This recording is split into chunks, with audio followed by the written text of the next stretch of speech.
सर्वांना नमस्कार। माझे नाव उर्वशी संदीप गावी। मी इयत्ता 3री शिकत आहे। माझे शाळेचे नाव ट्रिम्स्टस्ट खाजगी प्राथमिक शाळा चोरभी। मी आई बाबा या विषयावरून मी माझं मनोगत व्यक्त करते। आई बाबा या 2 शब्दात जणू आपलं सारं विश्व सामावलं आहे।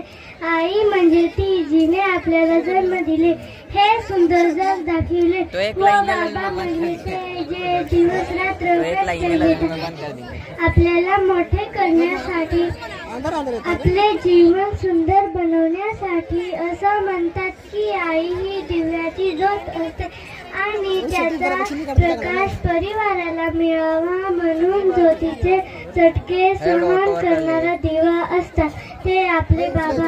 धन्यवाद। जय हिंद, जय भारत। खूप छान।